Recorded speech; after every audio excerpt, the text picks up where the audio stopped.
I was like, what is going on over here? Crazy. And so here we are face to face, like a couple of, but okay, that was a journey, but I'm glad it wasn't my error. It's your fault. Thanks a Yes, lot, bro. I apologize. I just had, no, here's the thing though.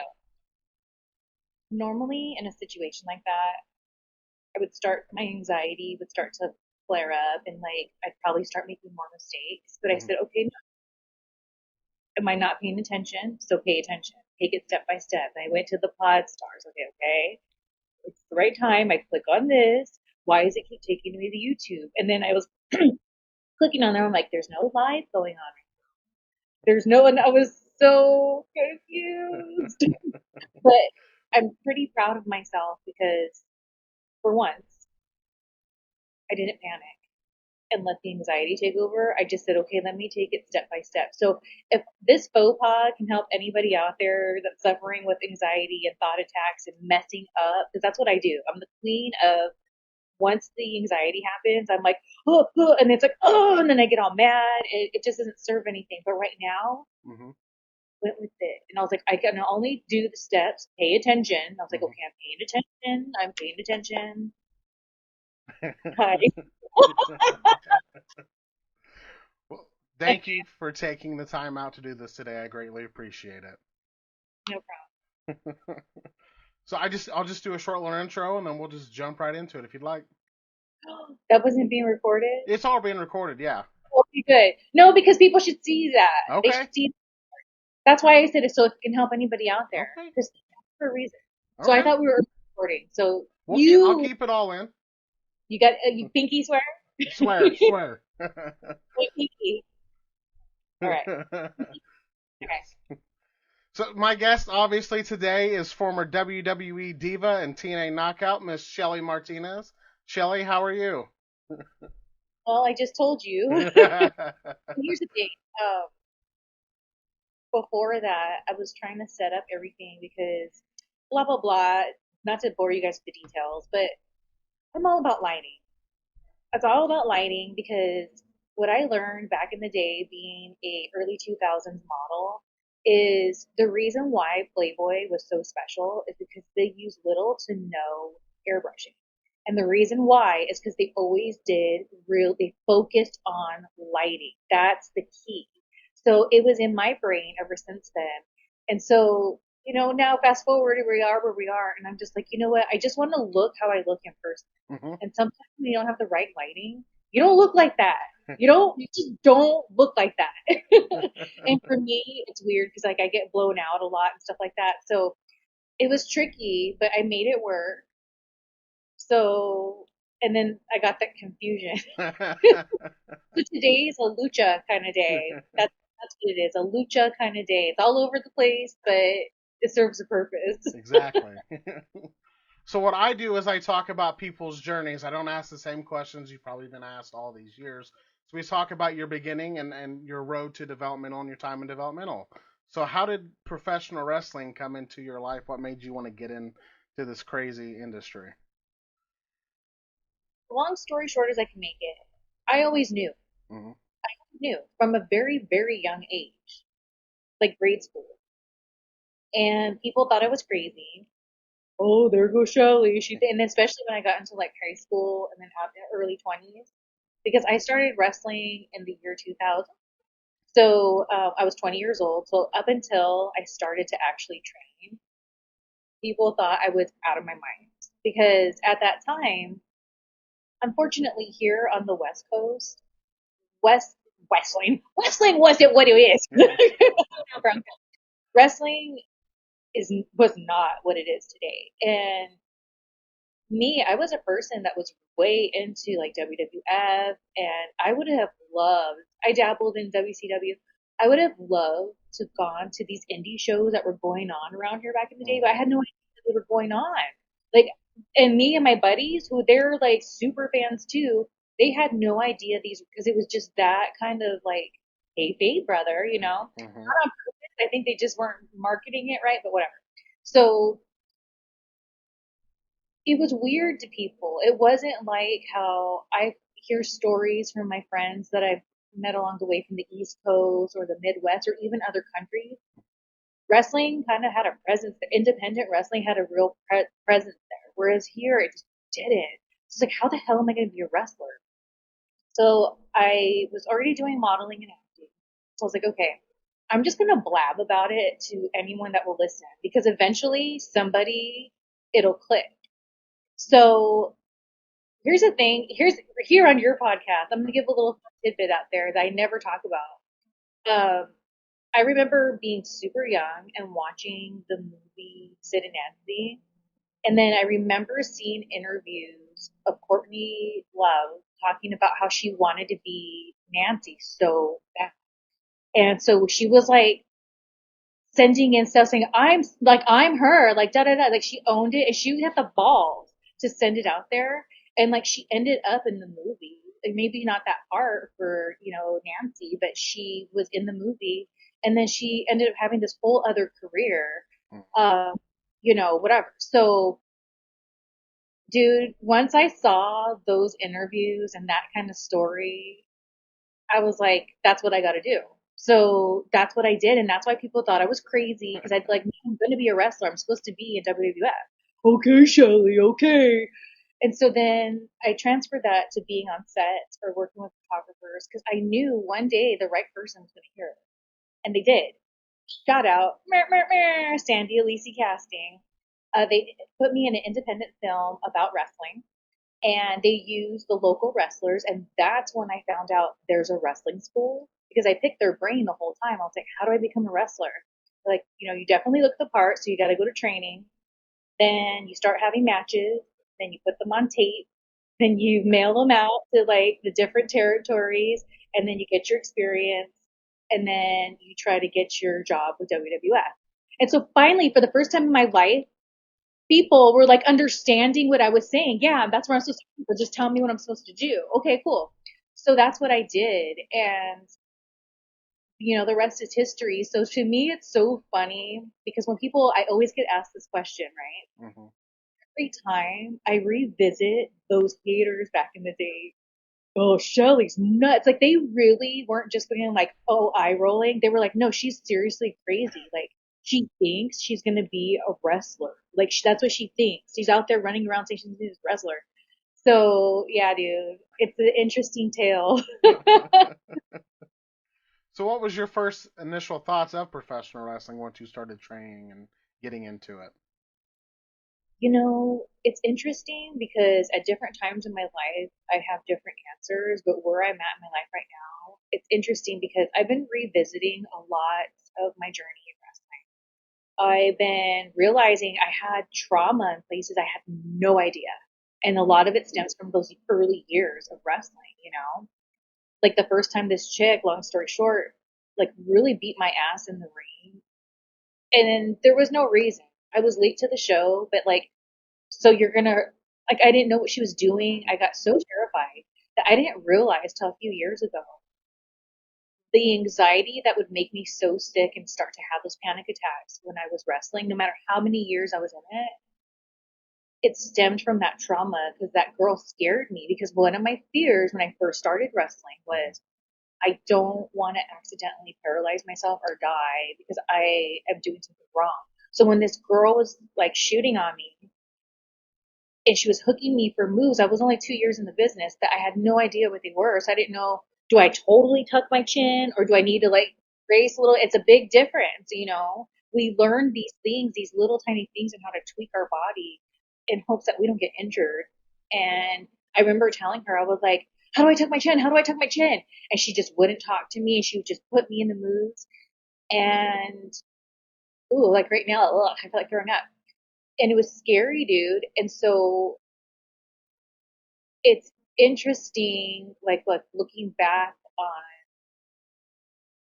those early stages because I was just talking on my podcast about Melina and I started at the same school. Mm-hmm. And the guys there, some of them were trying to beat us up because they were trying to see if we were serious or not. It's just the old school way. Mm-hmm. All right, we're not here to talk about that. So I remember Melina and I had this conversation, and she was like, "We can never let them see us cry." And that's when we knew, because Melina and I both, I feel, I haven't talked to her in a while, but probably she's still the same way I am. Serial crier. Like, I am a serial crier. Like, I feel, I have too many feelings, right? So, but we knew we couldn't let those dudes see us cry. And it's so interesting because what that built for me at that time, especially, I'm so grateful that God aligned me with Melina at that time in my career, because I needed that because of my background. Mm-hmm. I grew up in a very toxic environment. A lot of shitty things happen. I didn't ever feel safe. And I was starting to not feel safe because these dudes were like beating me up in this ring, right? But I felt safe with Melina. And then with that safe space, I was able to gain confidence in that ring to where I owned it and felt safe, made it feel safe for myself. After that girl beat me up in the ring and I felt so unsafe, maybe, yeah, the trauma stayed with me, but it was like, it made me make sure, like, I want to know my shit because I want to make sure that I'm being safe. I don't want something to happen.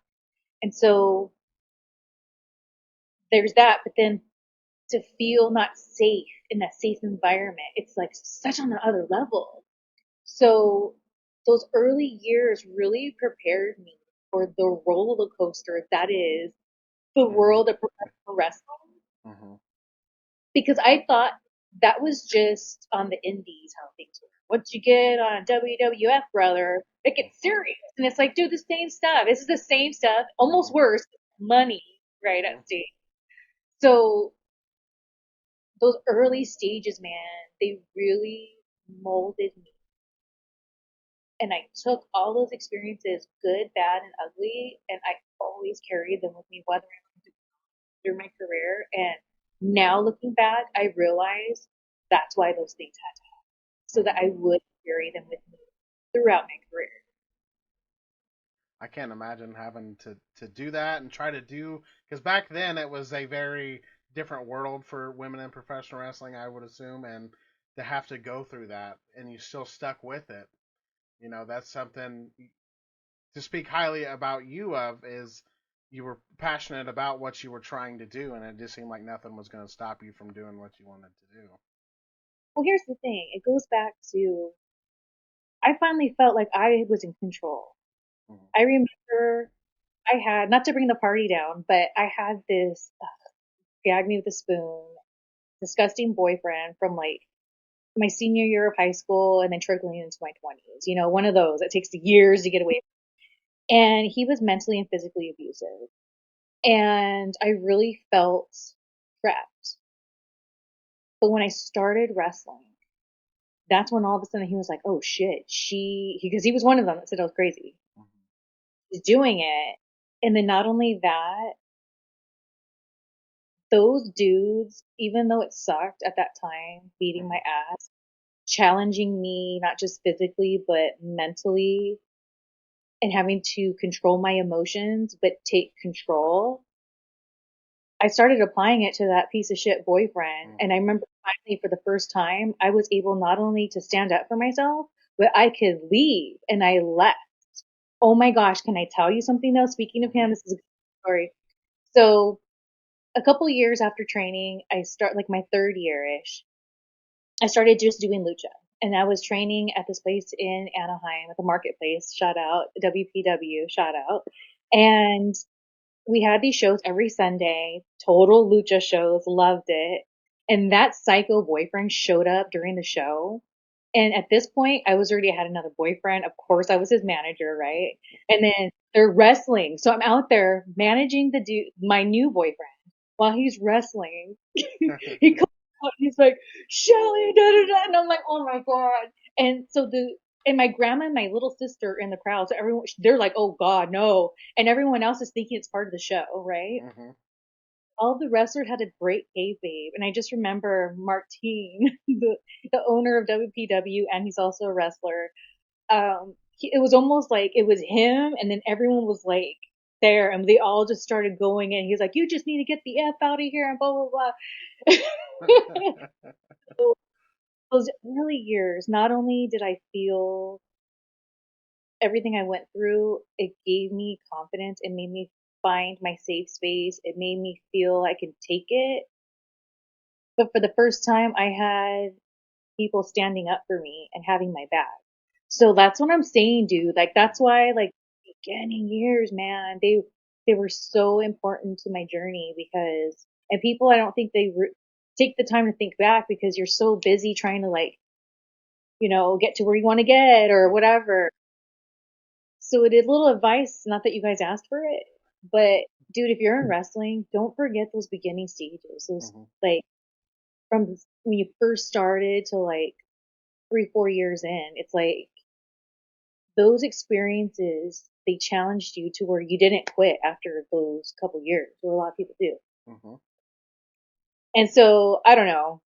I know I just totally went off topic, but not really. But like that, it's a new discovery, all of Mhm. this, and that's why I'm eager to share it because I'm so saddened to see people out there who think just because they're not in specifically WWE or AEW or TNA, NWA, because they're not on TV, Mhm.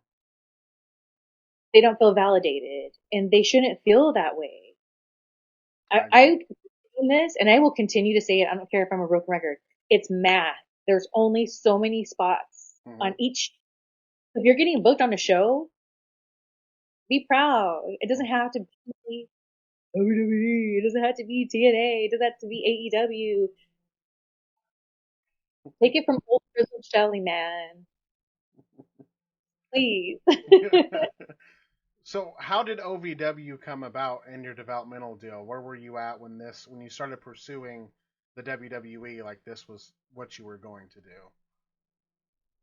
So it was around that Lucha year. That's when I was a model for West Coast Choppers. Mhm. And so I knew Jesse James, of course, he was the boss or whatever. And he's the one that got the phone call rolling because I wasn't quite sure. Because I would see people around me get like Tom Pritchard would come to town and he'd be specifically there to see, not just, one person, but like kind of. And so things like that would happen, or people would go and get the tryouts or be extras. And I was just like, because at that time, I was no longer with my wrestling school. I had left. Again, I was just doing the lucha, and I was very happy with that. Going to places like in Mexico and Texas, it was good experiences. But I knew I was supposed to be in WWF, man. And so that's when Jesse was like, he knew I was a wrestler. He's like, why aren't you in WWF? I was like, I don't know. I don't know how. And he was like, okay, expect a phone call. And damn it if I didn't get a phone call. And they just asked me my experience, what I had been doing, kind of like almost interviewing me to Mhm. see like what it's all about. Emailed them some stuff, whatever. And then for about a year, maybe a little bit more, I would be, an extra doing the things. Um, Whenever they would tell me to work on whatever, I would. So yeah, finally they hired me, and it was really cool because Melina, going back to her and us starting together, she had gotten signed. I can't remember how much more before me, but not like too much. And I just remember thinking like, see, I knew it. We're supposed to be there together. Yes. And so I just followed in her footsteps. Like because we were friends, I knew that she was making sure that she was Mhm. getting booked on those tryouts or whatever. So I just followed her footsteps and then I knew it would work. And then it did. It was my time finally. And right before it, though, I got sent to OVW with Diva Search girls who didn't make it. Maria was part of it. Um, Shoot, there's some other girls, like girls that like did some things too, but Maria's always the one that stood out because she was just more my era. But anyways, so I got sent there for like a week. That's when Bill DeMont was the trainer there. And just to check me out, whatever, and that seemed promising. And then a few months after that, that's when I got signed, and then I moved my life. with my dogs, Fred and Ethel Mertz, or excuse me, just Fred Mertz at that time, Fred, and we moved to Kentucky. And it's so crazy because I'm really in the feelings about my OVW because just like 2 days ago, I finally started watching their thing on Netflix. Mm-hmm. And can I tell you something? I mean, I haven't talked about this yet. I got so emotional at the beginning, just seeing, oh God, I can cry right now, just seeing the sign. Out loud, I was like, there's that sign.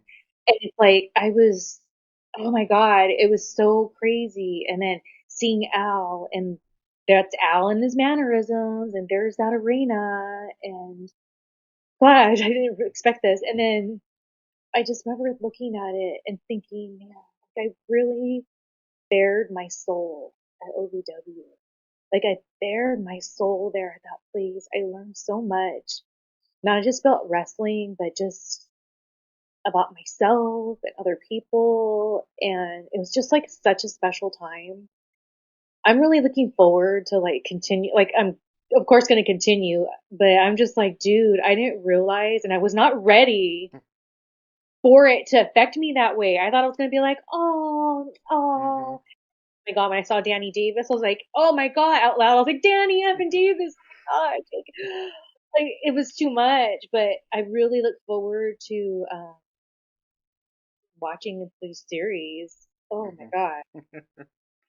I think for people that didn't get to experience OVW, especially back then, they don't truly understand like how passionate those fans were. People in that building. I mean, it was packed. It was loud. It was hot. Like people were passionate about you guys being there and about OVW. That was their WWE. That's all they And cared about.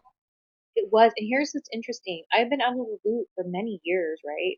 And so watching, like, I'm still in the first episode. So watching the beginning and the story of like how it transpired, I had no idea.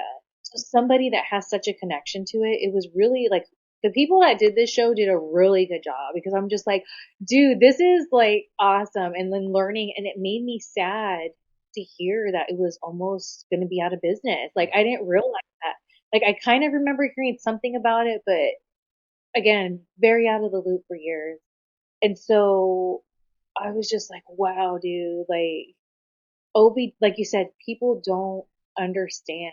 Like there was this chick that, and I think of her randomly, this chick, dude, and it was in my era of OVW. Of course, Punk was there at the time, and she was a huge mark for Punk. And she was this chick, and you'd hear her, and guys, challenge me, go watch OVW matches in that Danny Davis arena of Punk. You'll hear a lady going, fuck, fuck, fuck, fuck, fuck. But man, she meant it. Mm-hmm. And as much as we were that for the fans, dude, they were that for us too. We'd be back there cracking up, the late fuck, fuck. We'd be cracking up because, and we need that energy. We need that lady out there Mm-hmm. going, punk. Like, it was electric. That's what I signed up for in wrestling. That's why I thought that's just how it was. Like, yes, this is how I knew it was going to be. This is what I want to do. It's not just the performance. Mm-hmm. It's everything in between.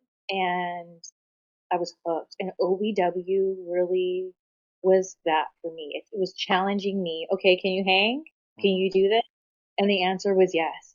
And it felt right at home. How was it working with those trainers that were down there at that time? Was it something that you were easy to adjust to, or was there a difference in what you were doing versus what the WWE wanted you to do, working with the trainers? Because you mentioned Bill DeMott. Who else was training down there at that time?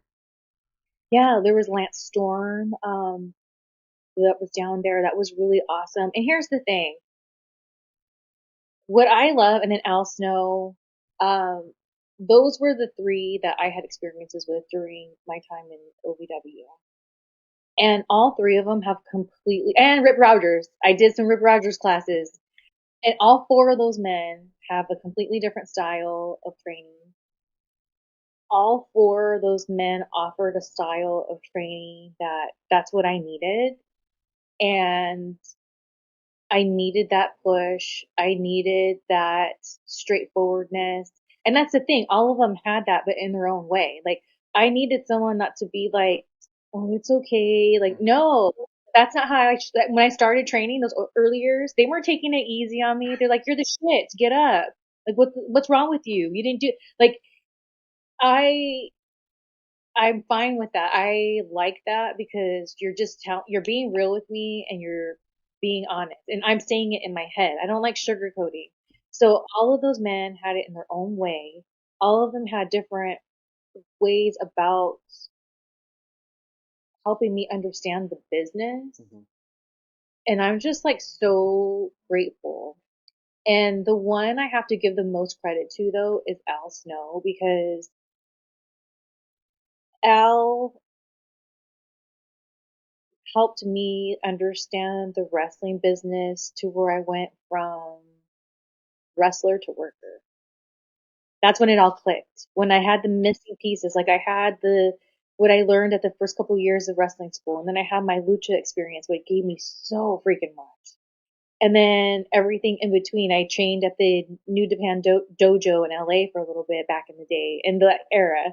Like, learned a lot there, and that's when I got to train with Samoa Joe, Daniel Bryan. Is that Daniel Bryan, Brian Daniel, however you guys know?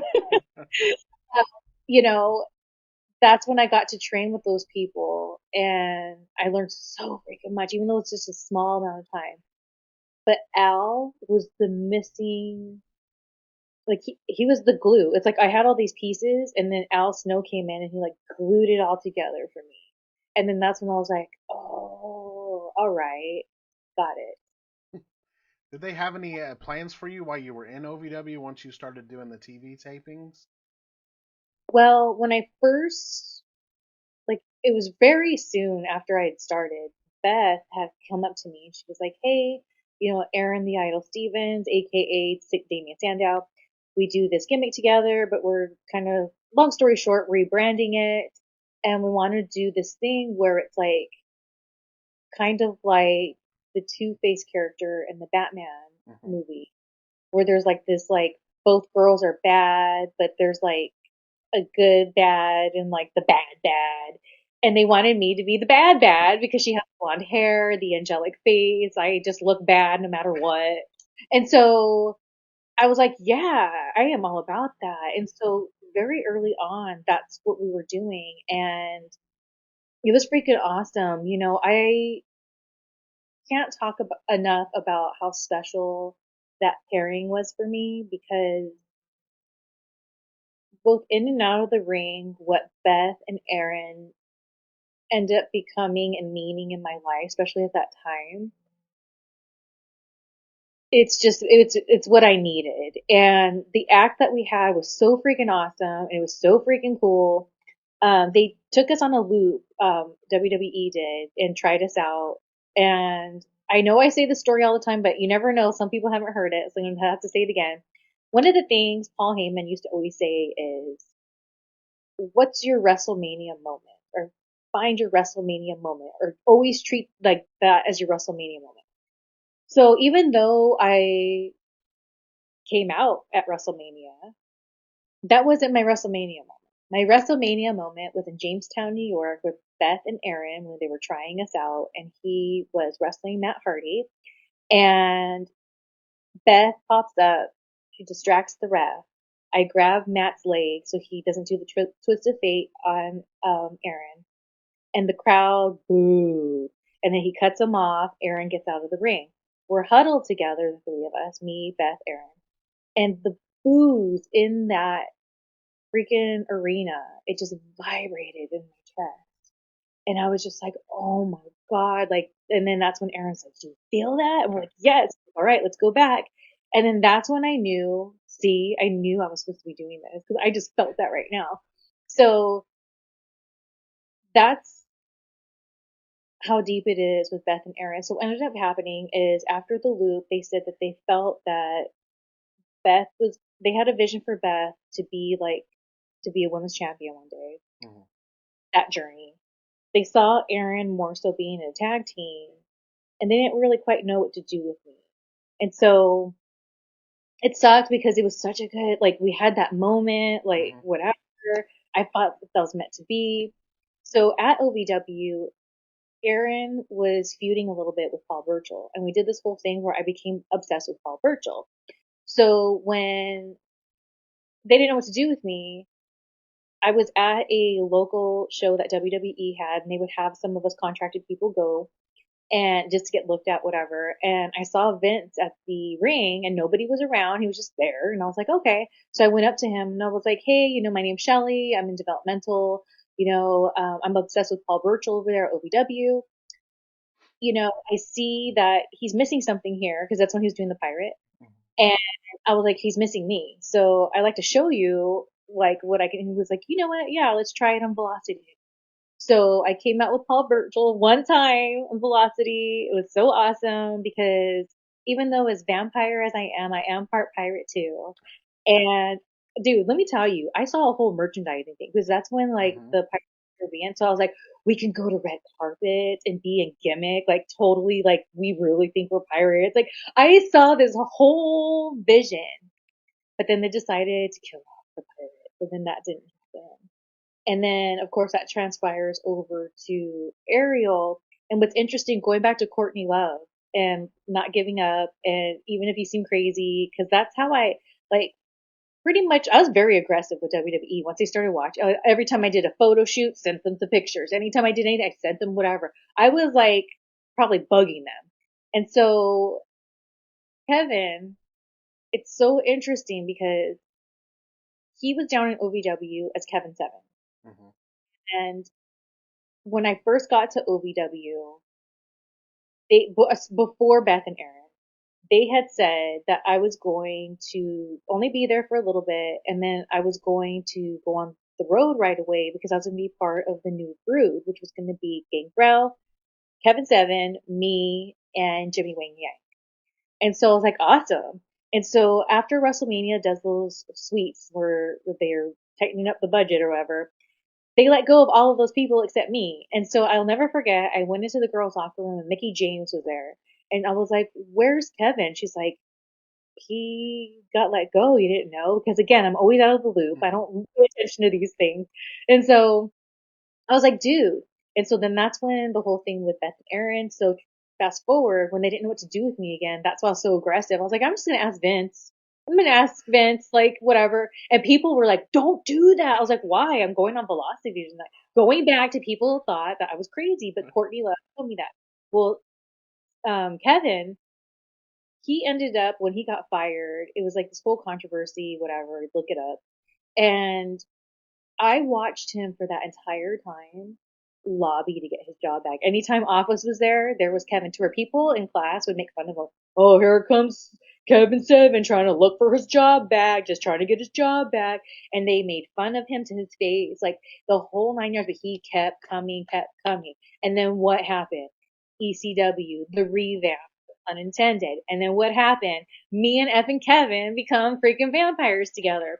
So that full circle right there, even with Kevin and not knowing him until we worked together, when he kept showing up, Mm-hmm. I would never participate in talking shit because I thought to myself, that's something Courtney Love would do. So how So I was? got Sorry, go ahead. no, so I understood it. I related to it. So you finally get on the main roster and you're there. How did you enjoy your time on the main roster doing what you were doing? And was there anything that you wanted to do that you didn't get to do? Maybe that you were told was going to happen? Well, a feud with Francine. Come on, Yeah. like a feud with Francine is what I just really wish. Not only did the fans deserve it, but so did me and Francine. Damn it. So Mm-hmm. whatever, wasn't meant. I would have loved to have wrestled more. I would have loved to had little feuds with people. There's different people. Recently, I was talking on another podcast how Melina, I would have loved to like feud with her, going back to that full circle because we started together in that whole journey. I would have loved to feud with Beth, bringing that full circle back to OVW Mm-hmm. because I was always taught my beginning stages of wrestling, you always got to pay wrestling forward. You're good to the business will be good to you, and it's you give and take. And so that's why it would have been awesome because the history there. And then not only that, let's take the history away. My character and their characters, that's explosive right there. Like that's just good television right there. But then you put that backstory, it gives it something special. And that's what I learned by being around, especially these vets in the business. And I would see them go out there and for the gazillionth time wrestle that same person, but it's just in a different context. And how, man, it's just like absorbed it. It was like an orchestra, you know, and I would watch these wrestlers go out there and conduct the crowd, and it was so mesmerizing, but at the same time feeding off of the crowd. And when I would go out there, I would feel that, you know what I mean? But it's because I was watching these people do that, and I was like, that's how I want to connect because that's what it's about. You got to give to the fans so they give to you, so that all the energy's there, and that's part of the show. Mm-hmm. And so I really, because there was a time where, you know, at that time they didn't care if you smoked marijuana. So I just played the pothead card, and people always thought I was just in the corner, kind of smiling because I was just high. But I sometimes I was, but a lot of times it was.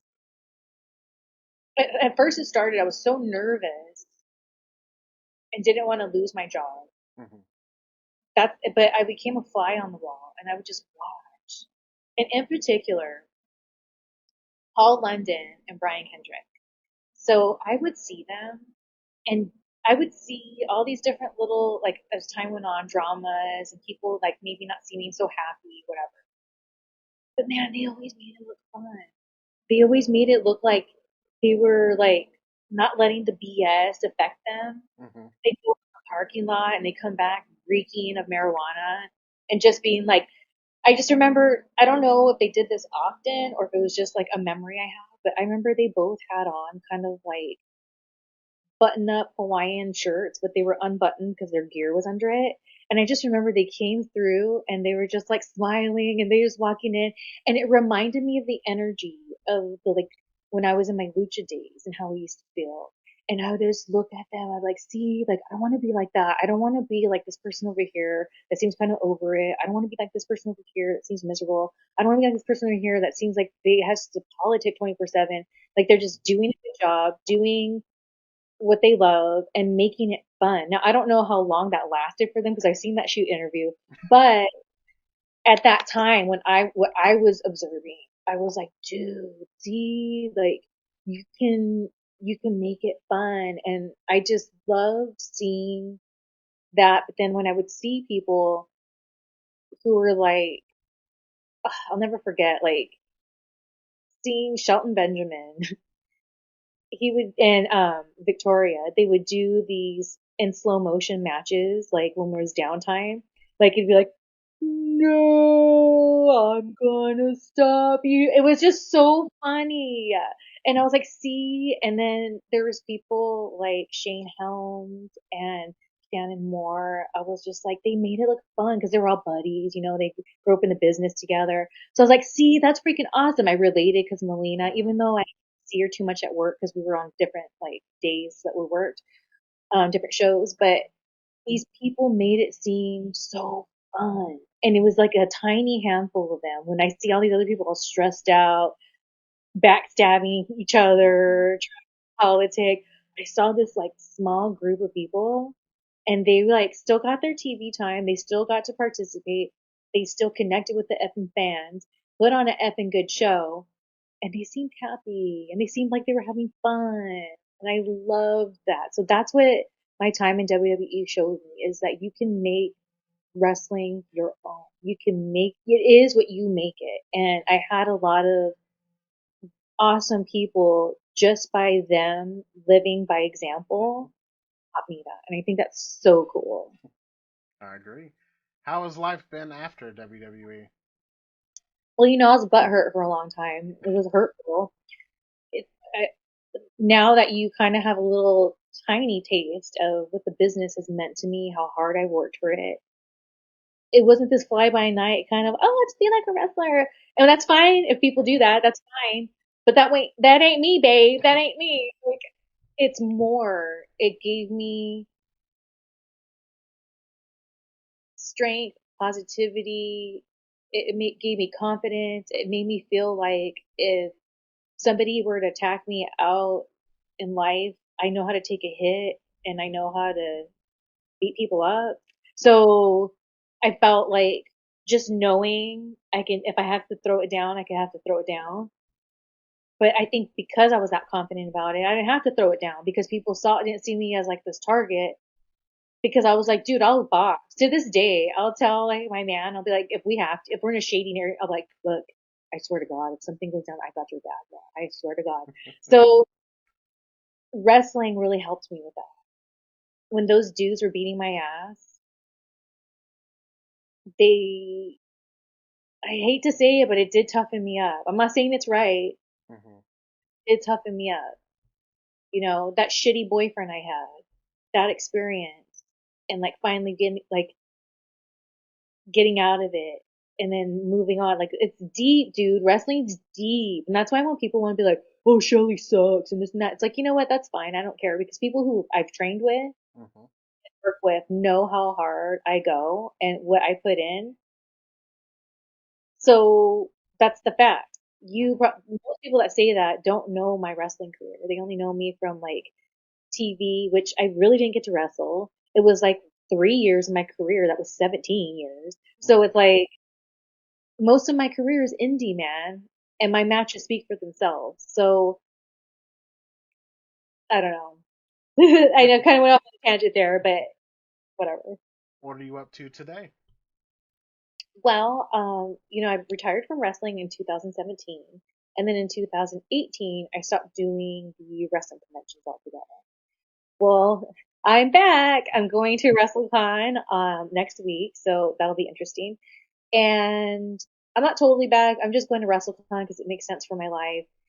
I've been a full-time content creator since I retired back in 2017. I have my exclusive content, which is my secret society, and I've been doing that for a really long time.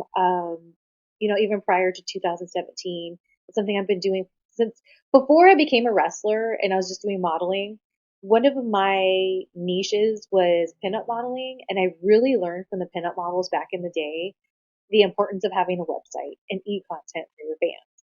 So fast forward, it's like I put all that stuff kind of on hold for wrestling. So especially after TNA, after I left TNA, I really started focusing on building that community.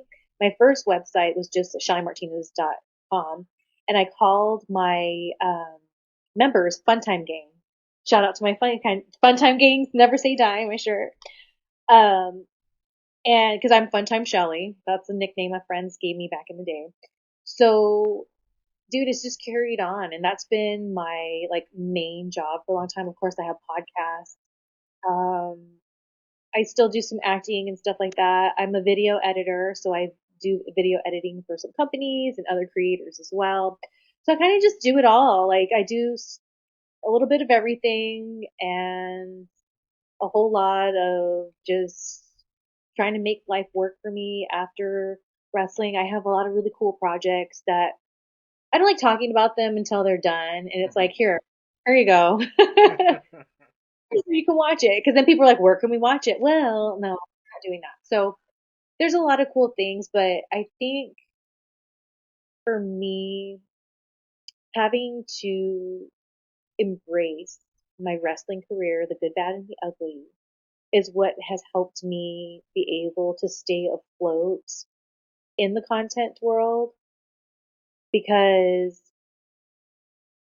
when I was kind of struggling for a little bit with it, I was kind of being anti anything that had to do with, especially WWE. Hmm. I remember I went to a signing, one of my first ones, and I had on this like floral white dress, and then someone in the line was like, "She doesn't even look like a vampire," and it's like that's what they were expecting, right? But I was so like, no, whatever, because I was so butthurt with Hmm. her, rightfully so, but it's fine. And the journey of healing from how things went down in WWE has been really interesting because being able to understand the purpose of all of the stuff that felt like injustice or not right, whatever, it all makes so much sense now. And to make sense of it all, that's been like the cool gift that wrestling really did give me. It was these things out of like when I'm trying to heal from it hurting me so much. Because WWE I consider like my first love, right? Mm-hmm. And then TNA was my rebound. And so I have a toxic relationship with both, right? Mm-hmm. But throughout the years, and it's been cool, like through my content, I've been able to really heal through a lot of it because, I talk to my fans, they want to hear about these things. I hear from them, whatever, whatever. And that's why I'm always so passionate about my secret society because it's like what I used to get out of wrestling in some ways. When you leave one thing, you have to have something to replace it. And that definitely has become a secret society. And on my Patreon exclusively, because I've been on there since 2017. So that's the big winded answer of what I've been doing, but it all comes together. That's the thing. Mm-hmm. And that's why I'm really trying to put it out there to people that are in the business that get discouraged. It's like, you don't know what the end, not the end game is, but like you don't know where you're going to be at a certain time and you won't Mm-hmm. get there unless you go through all this stuff. Whether things happen or they don't, or it's a crappy situation or it's a really positive one, whatever, dude. Because I used to really get stressed out about why. Like, I can deal with if it's ugly, but just tell me why. And this Mm-hmm. confusion, and you spin out, and then that's where depression, anxiety, the whole nine. And it just makes me sad to see people within the business, younger generation of me, and my generation as well, their mental health struggles so much because they're so stuck on, well, why, no, why? And like I said, I get it. I was the queen of why. Like, to this day, I'm still that way about certain things, it's always that way, but man, if I would have stayed in wrestling, let's say I had that feud with Melina or that feud with Beth, amazing, right? Mm-hmm. My life would not be what it is right this second sitting here talking with you. And the people in my life right now, the places in my life right now, I wouldn't change that at all. Like I would be lost without. So having a shorter career in TV mainstream wrestling, if that's like the price, I don't care. But I didn't always see that because I didn't always have my life that I have right now, Mm-hmm. Anyways. Sorry. What's No. going on here? Where can people reach out to you at? Well, it's really simple. If you go to shellymartinez.net, everything there that's my blog page. If you go to the links page or just shellymartinez.net/links, all my social media's there. Everything's there, nice and organized for you. So shellymartinez.net/links. Well, Shelly, I just want to personally say thank you for what you've done for professional wrestling and what you continue to do. It's been an honor talking to you today. Growing up in Southern Indiana, I got to see you many, many years ago in OVW. So thank you for everything that you've done for your whole career. I truly appreciate it. Do you know the punk lady? No, but I have a feeling I know who you're talking about. There was a certain lady who would always scream and chant always. And if they Oh, hated you, they hated you. shout out to Louisville and everyone over there, OVW. Oh my goodness. Like, I kind of, even though I was only there for a couple years, I, I really do claim it as a home away. One day I gotta go back. Absolutely. And if there's ever anything that I can do, please feel free to reach out. I will. Thanks. And thanks for having me on your show. Thank you.